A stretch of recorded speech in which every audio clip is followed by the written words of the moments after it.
Struggling farmer was hired to bury her, but she opened her eyes before the first shovelful. The shovel trembled in Liam's hands as he stood over the freshly dug grave. Cold Canadian wind pressed against his back, and the vast, lonely prairie around him felt heavier than ever.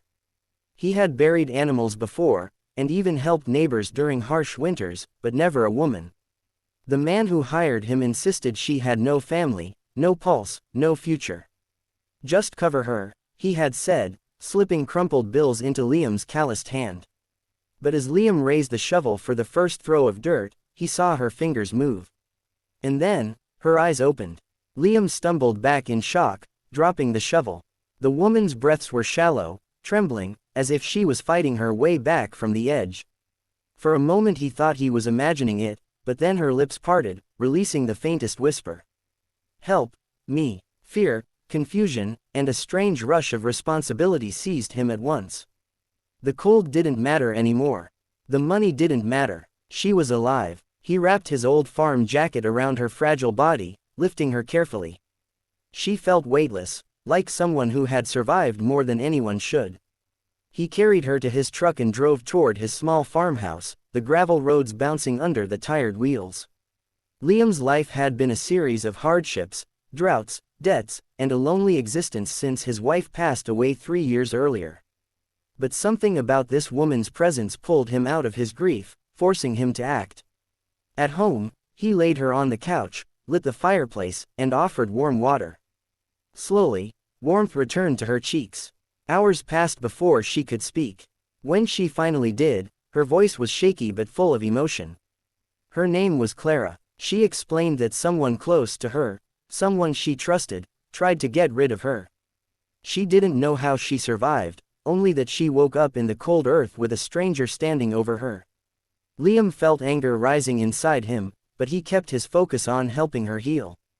Clara stayed with Liam for days, and the quiet farmhouse became a place filled with soft conversations and gentle reminders of humanity.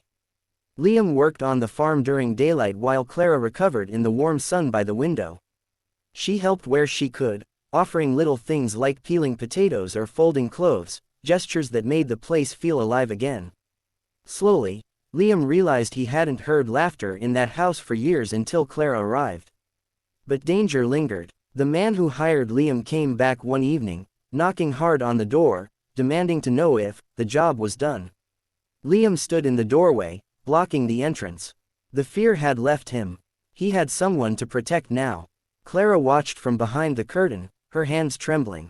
Their eyes met, and she saw something in Liam she hadn't seen in years, a man who refused to let darkness win. Liam didn't fight with fists, he fought with truth.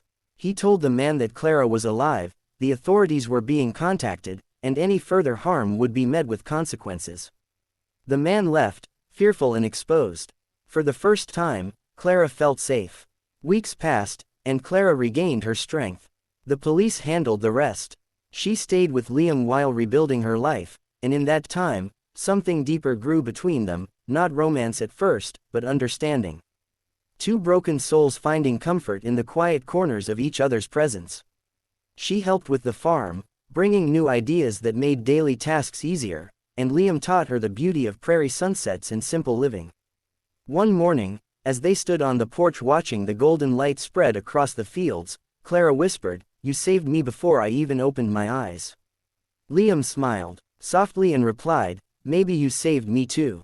Their story became one of hope, a reminder that even in the coldest moments, life can stir again. That strangers can become family. That kindness can rewrite endings. And that sometimes, the person you save becomes the reason you start living again. In the wide Canadian prairies, two lives that had almost ended found a new beginning. If you'd like, I can also write thumbnail lines, description, hashtags, or image prompts for this story.